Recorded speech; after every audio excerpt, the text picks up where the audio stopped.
Good morning friends.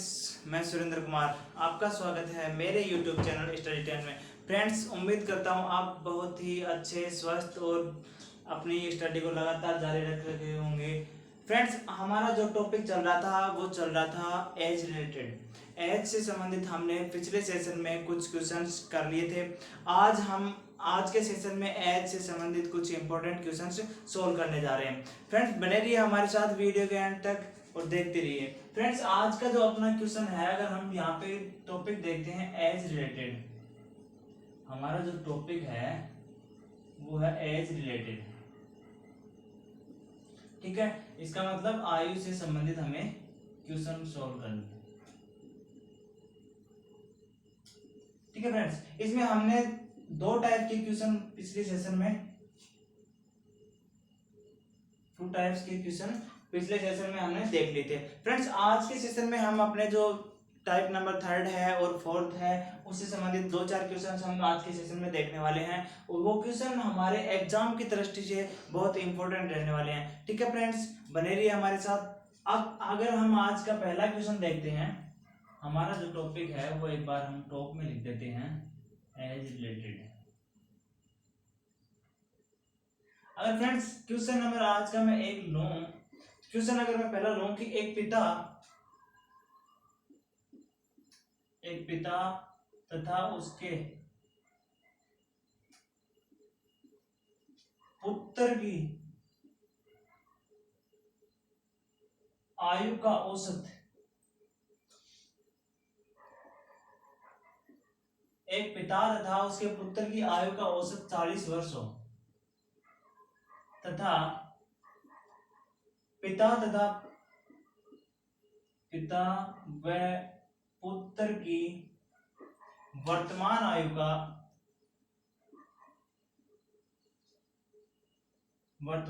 का अनुपात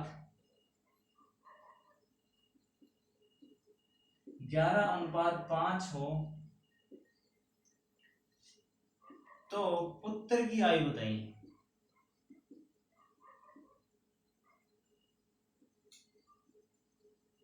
ठीक है फ्रेंड्स, ये हमारा आज के सेशन का पहला क्वेश्चन क्या है एक बार देख लेते हैं। एक पिता तथा उसके पुत्र की जो औसत आयु है, उसका जो औसत आयु है वो 40 वर्ष है तथा पिता और पुत्र की जो वर्तमान आयु का जो अनुपात है, जो रेशियो है वो 11:5 है। ठीक है फ्रेंड, ये हमारे इस यहाँ पे हमें पुत्र की आयु पूछी गई है। अगर फ्रेंड्स इस क्वेश्चन का हम सोल्व करें तो ये क्वेश्चन हमने इस प्रकार के क्वेश्चन पिछले सेशन में भी देखे थे। पिछले सेशन में हमने इस प्रकार के कुछ क्वेश्चन किए थे। इसमें हमने वहां पे अगर हमें पिता की आयु 5 वर्ष पहले की या फिर पुत्र की आयु 5 वर्ष बाद की या फिर उनकी जो आयु का जो रेशियो है, वर्तमान का रेशियो, वहां पे हमें 5 वर्ष आगे की और पीछे की एज भी पूछी जा सकती है।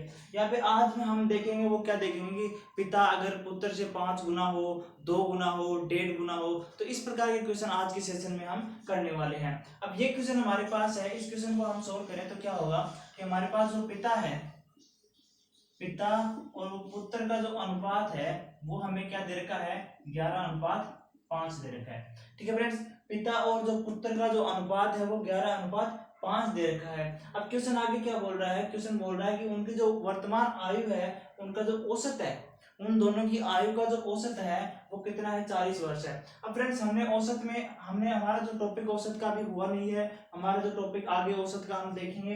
एक बार मैं वहां पे आपको जो जनरल फॉर्मूला होता है औसत का वो बता देता हूँ। जो औसत का हमारे पास फॉर्मूला होता है वो क्या होता है, औसत का फॉर्मूला होता है राशियों का योग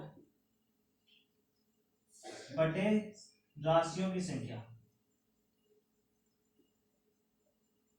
ठीक है फ्रेंड्स, ये हमारे पास औसत का जो बेसिक फॉर्मूला होता है वो क्या होता है, राशियों का योग बटे राशियों की संख्या।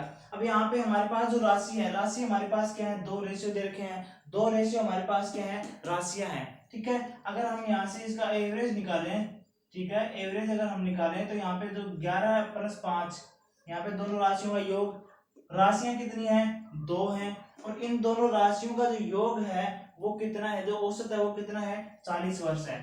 ठीक है फ्रेंड्स, हमारे पास इनका जो एवरेज दे रखा है वो क्या दे रखा है, 40 दे रखा है।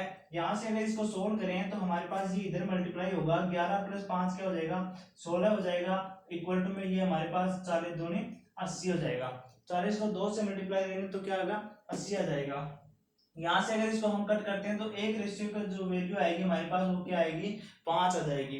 अगर हम इसको सोल्व करेंगे तो एक रेशियो की वैल्यू हमारे पास क्या आ जाएगी, 5 आ जाएगी। अब फ्रेंड्स ये जो एक रेशियो हमारे पास आया है वो क्या आया है, ये इन दोनों की जो हमने जो एवरेज निकाला था, एवरेज से जो एक रेशियो आया था, जो एक रेशियो हमारे पास आया वो क्या आया, 5 आया। अब फ्रेंड्स हमसे क्या पूछा गया है, पुत्र की आयु पूछी गई है। हमसे क्वेश्चन में पुत्र की आयु पूछी गई है। पुत्र की आयु का जो रेशियो है वो हमारे पास क्या दे रखा है, 5 दे रखा है। जो पुत्र की आयु का जो रेशियो हमें क्वेश्चन में दिया गया है वो क्या दिया गया है, वो 5 दिया गया है। और जो हमारे पास जो रेशियो आया है, जो हमने एवरेज से जो रेशियो निकाला है वो क्या निकाला है, वो 5 निकाला है। तो इनको हम मल्टीप्लाई करेंगे तो 25 ईयर आएगा, वो क्या आएगा, जो पुत्र की आयु हमारे पास आएगी। ये 25 वर्ष हमारे पास जो आई है वो पुत्र की आयु आई है। ठीक है फ्रेंड्स, ये अपना था क्वेश्चन नंबर 1 जो हमने देखा। इस प्रकार के क्वेश्चन हमने पिछले सेशन में भी देखे थे और ये क्वेश्चन आज हमने इसमें देखा है। अब अगर मैं नेक्स्ट क्वेश्चन में इससे संबंधित अगर एक क्वेश्चन और लेता हूं मैं, कि हमारे पास अगर वहां पे पिता और पुत्र की आयु दे रखी हो और अगर हमें आगे और पीछे के अगर वर्ष दिए जाए, ठीक है। अगर मैं क्वेश्चन नंबर 2 लूं, क्वेश्चन नंबर 2 अगर मैं लेता हूं, सुभाष और सुनील, सुभाष तथा सुनील की वर्तमान आयु का औसत,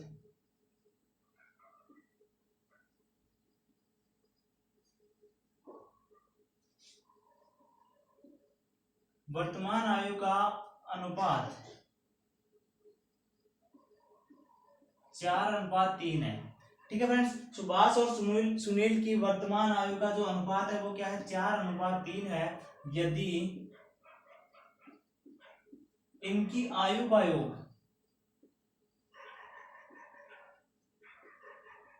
इनकी आयु का योग 28 वर्ष हो, इनकी आयु का योग क्या दिया गया है, 28 वर्ष दिया गया है। तो इनकी आयु का योग 28 वर्ष हो तो 4 वर्ष बाद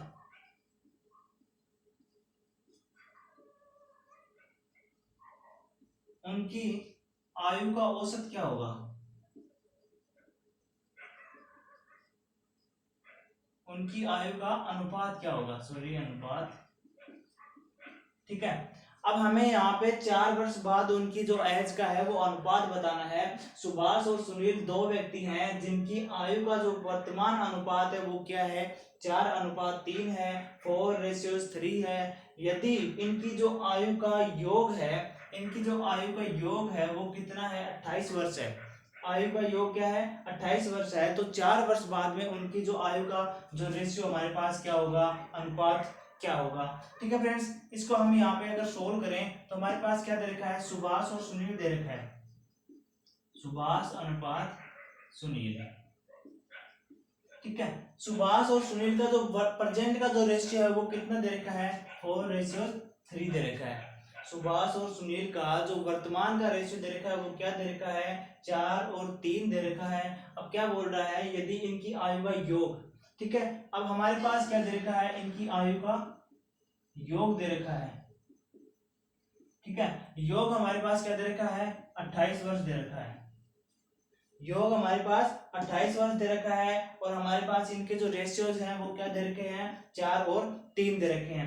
अब हमारे पास जो रेशियो दिए गए हैं अगर हम इनका योग करेंगे तो योग और इनका योग हम यहाँ पे इनकी तुलना करेंगे तो हमारे पास क्या एक रेशियो की वैल्यू यहाँ पे आ जाएगी। अगर हम इन जो रेशियो का हमारे पास योग आया है और जो एग्जैक्ट हमारे पास जो ईयर में उनकी जो वर्ष है या फिर उनकी जो आयु का योग है, अगर हम इनका जो अनुपात लेंगे तो हमारे पास एक रेशियो की वैल्यू क्या आ जाएगी, यहाँ पे आ जाएगी। ठीक है फ्रेंड्स, हमारे पास यहाँ पे एक रेशियो की वैल्यू क्या आ गई, 4 ईयर आ गई। अब ये क्या बोल रहा है कि तो 4 वर्ष बाद उनकी आयु का अनुपात क्या होगा। अब ये हमारे पास जो आया है वो ये प्रेजेंट का जो एक रेशियो आया है, अगर हम इनसे प्रेजेंट की इनकी आयु निकालें तो यहाँ पे सुभाष की होगी 4 × 4 हो जाएगी। ठीक है, अगर सुनील की हम देखें तो 3 × 4 हो जाएगी। सुभाष की यहाँ पे 16 हो जाएगी और जो सुनील की है वो क्या हो जाएगी, 12 ईयर हो जाएगी। ठीक है फ्रेंड्स, यहाँ पे 16 और 12 सुभाष और सुनील की जो प्रेजेंट एज आ गई। अब हमसे यहाँ पे 4 वर्ष बाद की एज पूछी गई है। 4 वर्ष बाद की एज हम यहाँ पे निकालेंगे तो +4 इसमें करेंगे और +4 इसमें करेंगे, तो यहाँ पे हमारे पास जो सुभाष है, सुभाष की क्या आएगी, वो आएगी 20 वर्ष, और जो सुनील है उसकी क्या आएगी 12 प्लस ये 4, 16 वर्ष। ठीक है फ्रेंड्स, ये हमारे पास जो 20 वर्ष और 16 वर्ष जो एज आई है वो क्या आई है, सुभाष और सुनील की 4 वर्ष बाद की एज आई है। ठीक है फ्रेंड्स, ये थे हमारे क्वेश्चन नंबर सेकंड। अब क्वेश्चन नंबर सेकंड जो है वो हमारा एकदम भी बेसिक स्तर का क्वेश्चन है। इस प्रकार के क्वेश्चन हमसे एग्जाम में पूछने के बहुत ज्यादा चांस बनते हैं। ठीक है, अब हम इससे संबंधित अगर नेक्स्ट क्वेश्चन 1-2 क्वेश्चन और देखते हैं इस टॉपिक में, फिर अगले सेशन में हम अपना नया टॉपिक स्टार्ट करेंगे।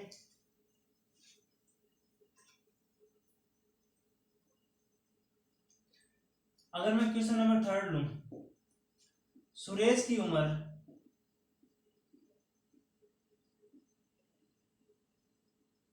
किरण की उम्र की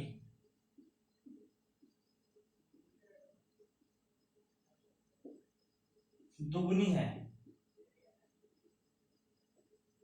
ठीक है, सुरेश की उम्र किरण की उम्र से दुगनी है यदि दोनों की उम्र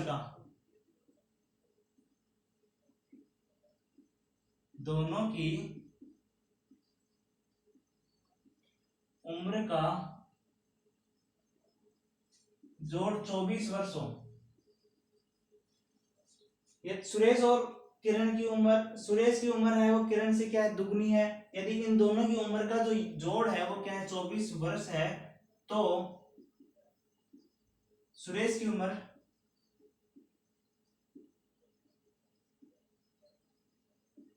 ठीक है फ्रेंड्स, यहाँ पे हमें सुरेश की उम्र पूछी गई है। क्वेश्चन हमारे पास क्या दे रखा है, सुरेश की उम्र किरण की उम्र से दुगनी दे रखी है।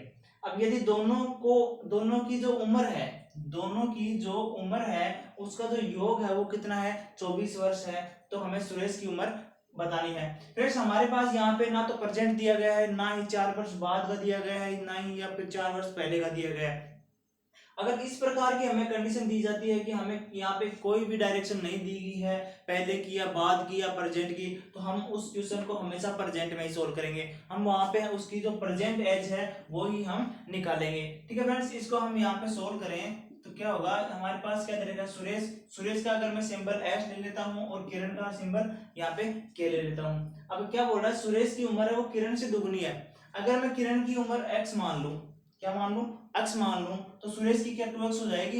यहाँ पे इसकी अगर मैं x मान लेता हूं तो इसकी उम्र क्या हो जाएगी, 2x हो जाएगी। ये इससे क्या हो जाएगी, दुगनी हो जाएगी। अब क्या बोल रहा है, दोनों की उम्र है वो कितनी है, 24 वर्ष है। इन दोनों का जो योग है वो कितना है, 24 वर्ष है। ठीक है, इन दोनों की जो एज का योग है वो कितना है, 24 वर्ष है। तो अगर इसको हम योग करेंगे तो 3x = 24 हो जाएगा। यहाँ पे x की वैल्यू क्या आ जाएगी, 8 आ जाएगी। ठीक है, x की वैल्यू हमारे पास क्या आ गई, 8 वर्ष आ गई। अब हमसे क्या पूछा है, सुरेश की उम्र पूछी है।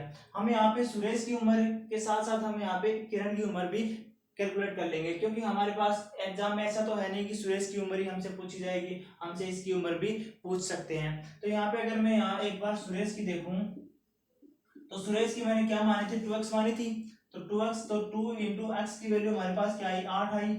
तो जो 16 वर्ष आई है, 16 वर्ष आई है वो क्या हो गई, सुरेश की एज हो गई। जो क्या आई है, उसकी प्रेजेंट एज आई है, जो उसकी वर्तमान एज आई है। अगर मैं इसी प्रकार किरण की देखूं, अगर मैं किरण की इसी प्रकार देखूं तो x की वैल्यू हमें क्या देखनी है, यहाँ पे x की वैल्यू हमारे पास क्या आ गई, 8 वर्ष आ गई। ठीक है, यहाँ पे सिर्फ हमारे पास सिंगल डिजिट x दे रखा है, तो x की वैल्यू हमारे पास क्या आई, जो 8 आ गई। ये 8 हमारे पास क्या आई, किरण की एज आएगी। ये हमारे पास जो 16 और जो 8 आई है ये इन दोनों की प्रेजेंट एज आई है फ्रेंड्स। तो इस प्रकार ये हमने क्वेश्चन नंबर 3 कंप्लीट कर लिया। अगर इससे संबंधित इसी आधार पर एक क्वेश्चन और हम यहाँ पे देखेंगे।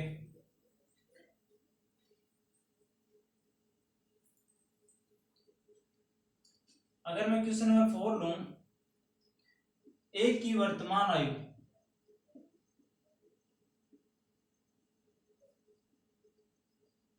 20 से दुगनी है,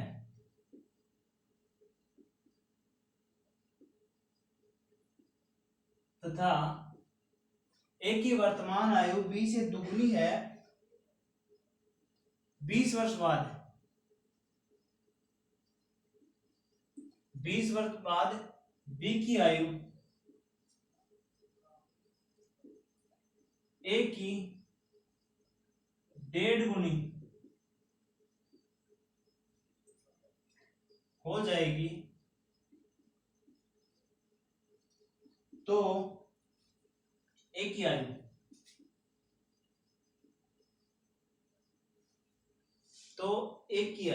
ठीक है फ्रेंड्स।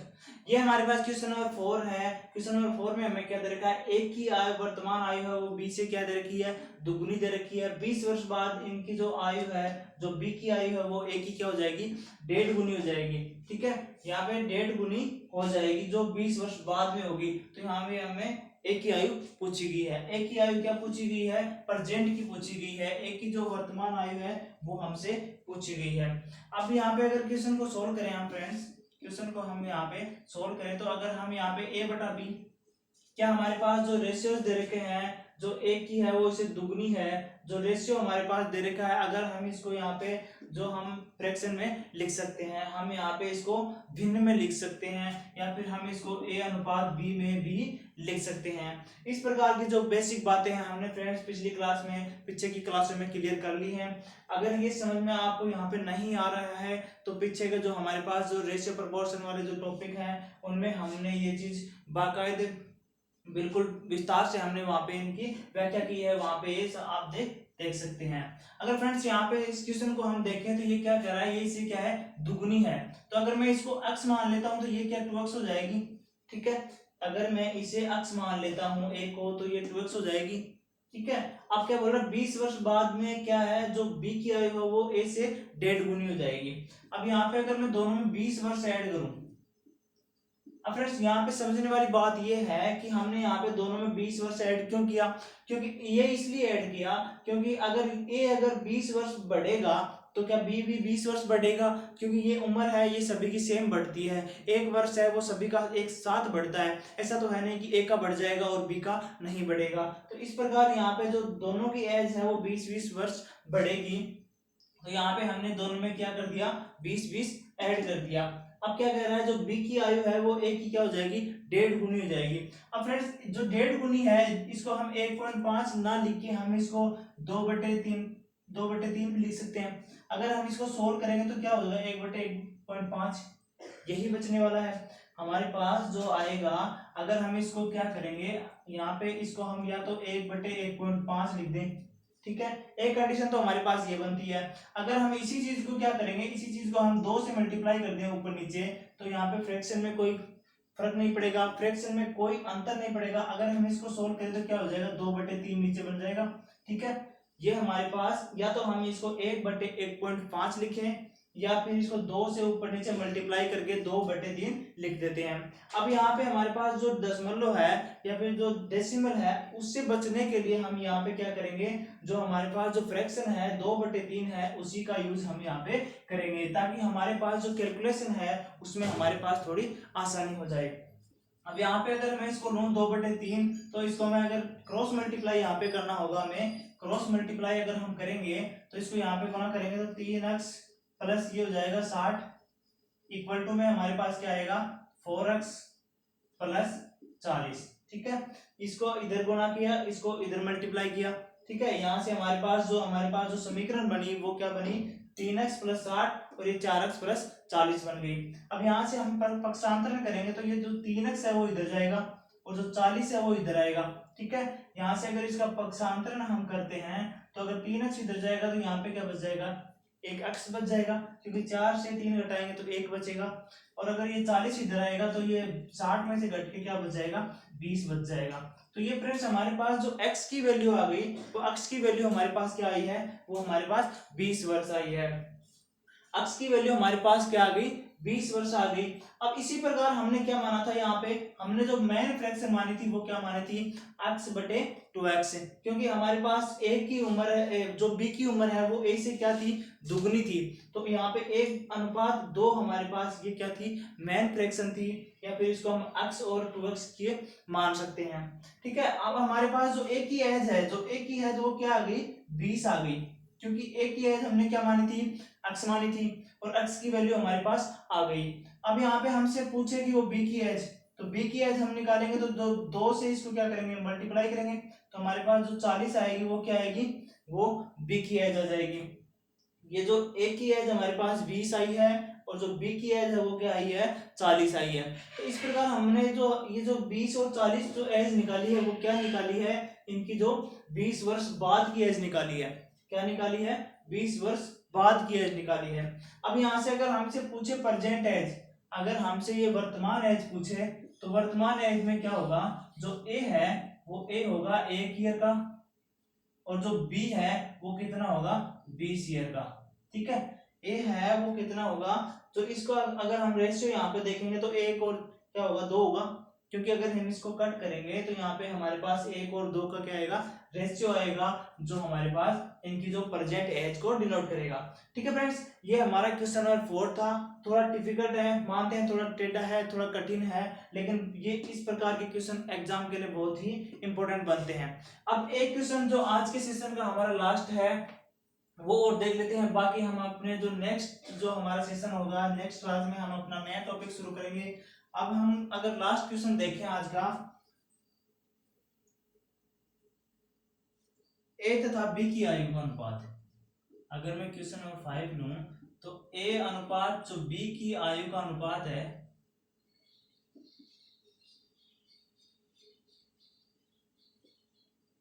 ए तथा बी की आयु का अनुपात अगर मैं 2:3 लूं, तो 12 वर्ष बाद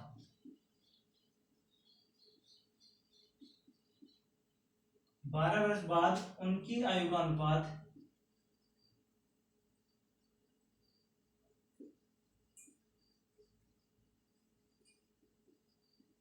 11:15 हो जाएगा।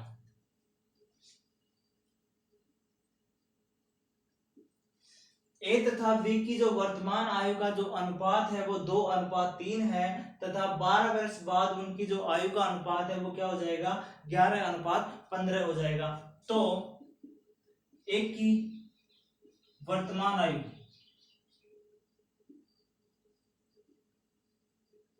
ठीक है फ्रेंड्स, ये हमारा आज के सेशन का लास्ट क्वेश्चन है। इसको हम देखते हैं कि जो ए और बी है, हमें उनका जो रेशियो दे रखा है, जो प्रेजेंट का रेशियो हमें दे रखा है वो दे रखा है 2:3 दे रखा है, और 12 वर्ष बाद उनकी जो आयु का जो रेशियो होगा वो 11:15 होगा। तो यहाँ पे हमसे एक की जो क्या है, वर्तमान एज पूछी गई है। अगर इस क्वेश्चन को हम यहाँ पे सोल्व करें तो हमसे क्या दे रखा है, जो ए और बी का जो रेशियो दे रखा है वो क्या दे रखा है, 2:3 दे रखा है। अब यहाँ पे फ्रेंड्स हमारे पास ये जो रेशियो दे रखा है, ये तो हमारे पास जो अनुपात में दे रखा है, अगर हम इसको फ्रैक्शन में लिखेंगे तो ए और बी को हम यहाँ पे फ्रैक्शन में लिख सकते हैं, बटे में लिख सकते हैं, इसको भिन्न में भी हम लिख सकते हैं। तो यहाँ पे अगर इसको हम लिखेंगे तो ये हो जाएगा 2/3। ठीक है, ये हमारे पास क्या हो गया, 2/3 हो जाएगा। अब फ्रेंड्स हमने पिछले सेशन में आपको बताया था कि अगर हमें किन्हीं भी दो अज्ञात जो राशियां हैं उनकी अगर वैल्यू हमें निकालनी है, तो हम उसके साथ एक जो हम चर राशि मानते हैं, जो हम वेरिएबल मानते हैं, जो हम उसे क्या, अगर हम बेसिक तरीके से देखें तो हम यहाँ पे x जो वेरिएबल मानते हैं वो हम मानते हैं। ठीक है, अब यहाँ पे हमारे पास जो 2x और 3x का जो हमारे पास जो फ्रैक्शन बन गया, जो हमारे पास समीकरण या फिर जो भिन्न बन गया, अब ये क्या कह रहा है, 12 वर्ष बाद उनकी जो आयु का अनुपात है वो क्या हो जाएगा, 11:15 हो जाएगा।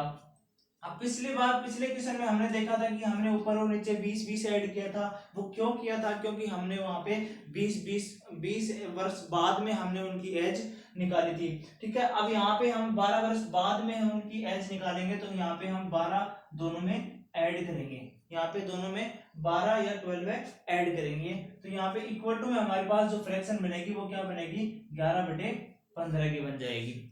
जो 11/15 है, वो जो 11:15 है, वो हमारे पास इसके इक्वल टू में आ जाएगा। यहाँ से अगर हम इनको क्रॉस मल्टीप्लाई करेंगे, यहाँ पे इनको क्रॉस मल्टीप्लाई करेंगे तो ये क्या हो जाएगा, ये हो जाएगा 30x, ठीक है, ये प्लस और 15 12 क्या हो जाएगा 180, ठीक है, इक्वल टू में हमारे पास क्या हो जाएगा, ये हो जाएगा 11 33x प्लस ये हो जाएगा 12 एकम 12 1 12 और 12 एक 13, ठीक है, 132। ये 132 हमारे पास, इसको मल्टीप्लाई करेंगे तो ये हमारे पास एक इक्वेशन बन गई, जो हमारे पास ये हमारे पास जो इक्वल टू में एक इक्वेशन बन गई। अगर हम इसका पक्षांतरण करेंगे तो ये जो 30x है वो इधर जाके क्या हो जाएगा 33x से क्या हो जाएगा घट जाएगा। तो यहाँ से अगर इसको घटेंगे तो हम क्या, यहाँ पे 3x बच जाएगा हमारे पास, ठीक है। और ये जो 132 है ये 180 में से घटेगा तो हमारे पास क्या बचेगा 48 इधर बच जाएगा, ठीक है। 180 में से अगर हम यहाँ पे 132 घटाएंगे तो जो हमारे पास 48 यहाँ पे बच जाएगा। तो x की वैल्यू अगर हम यहाँ से निकालें तो क्या आएगी 16 आ जाएगी, क्योंकि यहाँ पे अगर 3 का भाग देंगे तो 16 3 48 होता है, ठीक है। यहाँ पे x की वैल्यू हमारे पास क्या आ गई 16 आ गई। अब हमने क्या माना था, हमने माना था कि जो 2 और 3 है, जो प्रेजेंट का रेशियो दे रखा है वो क्या दे रखा है 2 और 3 दे रखा है, तो हमने 2x और 3x यहाँ पे माने थे। अब हम इस 2x और 3x से इनकी प्रेजेंट एज निकालेंगे तो यहाँ पे अगर एक ही अगर हम निकाले तो 2x, ठीक है, 2 इंटू 16 2 यहाँ पे क्या हो जाएगा 32 ईयर, क्या हो जाएगा 32 ईयर एक ही हो जाएगी प्रेजेंट एज। अब यहाँ पे अगर b की इसी प्रकार देखें तो ये हो जाएगा 3x 3 इंटू 16 जो 48 ईयर होगी वो क्या हो जाएगी, वो हो जाएगी b की प्रेजेंट एज। अब ये तो हमारे पास जो 32 और 48 आए हैं वो क्या आए हैं, इनकी जो वर्तमान है वो एज आई है। अब हमसे यहाँ पे क्वेश्चन में क्या दे रखा है, जो 12 वर्ष बाद की आयु का अनुपात हमें दिया गया है। तो अगर हम इनको 12 वर्ष बाद में अगर यहाँ पे लाएंगे तो इन दोनों में हम 12 12 ऐड करेंगे तो 32 प्लस 12 करेंगे और 48 प्लस 12 करेंगे, ठीक है। यहाँ पे ये हो जाएगा 54 हो जाएगा और ये यहाँ पे हो जाएगा 60 हो जाएगा, ठीक है। ये यहाँ पे क्या हो जाएगा, ये 44 हो जाएगा, सॉरी 44 और ये हो जाएगा 60, ठीक है फ्रेंड्स। ये हमारे पास इस प्रकार ये जो ए और बी की है वो 12 वर्ष बाद की एज आ जाती है, ठीक है फ्रेंड्स। ये था हमारा आज का सेशन, मिलते हैं अपने नेक्स्ट सेशन में और वो नए टॉपिक के साथ और बिल्कुल तरोताजा तंदुरुस्त होके नेक्स्ट वीडियो मिलते हैं। थैंक यू, धन्यवाद।